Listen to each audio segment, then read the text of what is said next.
Today we're going to talk about the 5 biggest mistakes that foreigners make when they come to Medellin. There's probably 50 mistakes, but there are a lot of mistakes. We're just going to talk about the 5 biggest ones. So number one biggest mistake people make when they come and live in Medellin. One of the biggest mistakes is that people come to Poblado, to come to Medellin, they stay in Poblado, right, and they just stay in Poblado for like 2 weeks, and they're like, wow, this is Medellin, and they go home. They don't experience anything else, and therefore they never get a real understanding of real Medellin, right? Because Poblado is not a great representation of the whole encompassing city, would you say? Yeah. Poblado is like a bubble, basically. And if you stay in El Poblado, you're not going to understand Medellin or even Colombia as a whole. So definitely want to venture. I mean, I think Poblado, like you've said it before, El Poblado is definitely a good way to wean yourself into Colombia. If it's your first time in Colombia, it's a good way to get your bearings, I guess, or feet on the ground. Exactly. But then once you're here for a couple weeks or maybe a month in El Poblado, maybe venture out into the new different neighborhoods.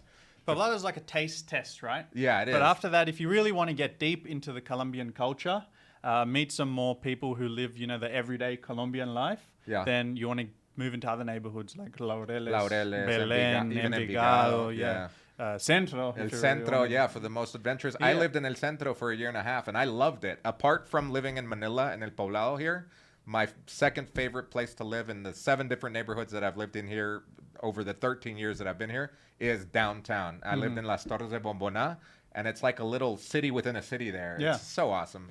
Downtown is awesome. I've heard many stories of people, foreigners, living and having a place in downtown, paying half or quarter of what you pay in Poblado and loving it. They're just like, this is the real shit. Downtown, but again, a lot of pollution, a lot of noise, a lot of pickpockets. I never got pickpocketed, but you've just got to know how to navigate yourself. Just a lot of chaos, right? Sabaneta, El Gringo says Sabaneta is a great place to live. A little bit quiet, though. It's way depending quieter. what you want to do. It's almost like a small town feel. Yeah, it's more, I think mostly I've just heard of like retirees in Sabaneta, right? Yeah. I don't really hear many younger people hanging out there. Sabaneta is still more of like an old town feel. Mistake number 1, have you come to Medellin and only stayed in Poblado, or have you ventured and experienced some other cities, and did you actually understand that, oh wow, there's much more than Poblado? I was missing out so much before because I only thought Poblado. I have seen in the last maybe 6 months to a year a big anti-Poblado movement happening as well, right? Have you seen that? Like a lot of our students actually said, guys, I don't want to live in Poblado. I don't want to do that. Yeah, because it's people that have already been here and experienced that, and they're like, they know that that's not the real Medellin. They want to experience something more cultural, more local. So they want to, instead of living in a high rise in El Poblado on the hills where you don't even know your neighbors, you can live in a neighborhood like La Castellana or anywhere in Laureles, Belén. Even in Manila is more of a neighborhood than most of the hills here in El Poblado, definitely. where you actually know all your neighbors. So number one was only staying in El Poblado and not moving from there. That's one of the biggest mistakes that people come. I have a name for these people. What's that? Super gringos. Super gringos. The one that only comes to Poblado, only goes to the bar. What's it, Patrick's or whatever? Yeah, the Patrick's sports bar. Or my bar. Yeah. I'm kind of a super gringo because I did the whole. You're such a super gringo. I did the you whole don't leave tour the of fucking Medellin. 2 blocks of here. I say one thing. I don't cross the river. I don't cross the river. If you need me to do something, don't ask me to cross the river. I stay in Andrew's Poblado. too good for the rest of us now. You got to be like me, living in the... How am I going to You got to live in the streets, bro. I walk with my Rolex and my big gold chain with my daughter's name on it. I don't have a daughter, but... No, I don't do that. Don't do that. That's a number 2 That's big horrible, mistake. Some days, Andrew, being that I don't like Poblado, but you know that. But being that I don't come to Poblado much, I'll go weeks without seeing any foreigner. Except myself in the mirror. All right, yeah. Did you know that? You go weeks without seeing a foreigner. Belén, Laureles, I don't see no one. Yeah, here I see one every day. Let's get to number 2. Number 2 in the biggest mistakes that foreigners make when they come here, not making local friends. Not making local friends, I see this, just sticking to... Yeah. That's kind of on the same avenue of staying in El Poblado. And then I've met a lot of people here that their only friends are other expats. And I've also met a lot of people that are here for maybe a year or 2 years and then they leave because they say they just weren't able to find a community. They weren't ever able to make like real connections with friends and they just didn't feel at home. And that's because they never really ventured. Number 1, they didn't venture out. And number 2, they didn't learn Spanish. So like in order to make Big local draw. friends, you have to learn some Spanish and at least try. But sometimes people just they get comfortable and their routine, and then they're like, man, I have nothing here. Or their friends leave, because a lot of expats do leave, or they travel a lot. So you're stuck in that same routine of trying to make new friends, and then they leave, and then you have to make new friends, and that gets boring and sometimes even lonely. Colombians as a whole are very cliquey. I wondered if that was true, but I haven't really had that problem. Yeah, me neither. I mean, I think it just depends on how you approach. Yeah. Yeah. I just go to like the sports ground, Yeah. maybe play some sports with people, and we just. Yeah, because you have a common theme. Yeah. A common thing and something in common. I think that's the main thing. Like a hobby, you go to a hobby and you do that, then Yeah. it's good. But maybe if you're just trying to meet people on the street or the bar or something, that might be a Right. bit more cliquey. Like, who's Yeah. this person? Right. But yeah, I've seen a lot of videos popping up lately, actually, like, why is it so hard to make Colombian friends or something? Yeah. I didn't, like, maybe you guys in the comments have been here. Can you write about, because I honestly don't have any issue with that. I've never had a Well, problem like, making basically, friends. Yeah. the only foreigner that I spent a lot of time with is probably like a couple of our students and you as well. Yeah. And everyone else is Colombian. Like, Yeah. I've had no issue with it as Yeah, well. yeah. Same here. Pretty much the people that I interact with that are not Colombian are from the bar. Mm-hmm. But like in my life, for example, like my employees, my friends that I go out with, most of them are Colombian or Venezuelan. I think, Yeah. honestly, they're very curious, especially being from a different country. They want to know about you. They want to learn about your life. They want to get like an outside perspective. Yeah, true. It's been good for me. Yeah, it's pretty easy. Yeah, as long as you try, I think you're good. And often I don't even have to try. Like, I'm from Australia. Australians are very closed as well. We're very cliquey, right? Yeah. Like, unless you meet someone 2, 3, 4 times, you're not really going to invite them out.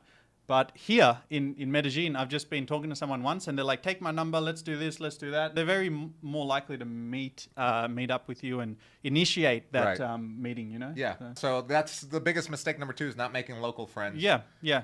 But what's the problem with that local friends? You said like, if you don't know local friends, why can't I just hang out with other Americans here? That's cool, right? Yeah, I mean, you can, but I mean, again, you don't get the full feel for Colombian culture, and then you think that every Colombian is weird, or they're gold diggers out here, and I see it all. Like people that just stay in their little bubble of like expat or whatever. They then have like a skewed. It's like almost like, why the heck are you even here if you have this weird outlook on Colombian and Colombians, because Exactly. you haven't infiltrated the culture, Yeah.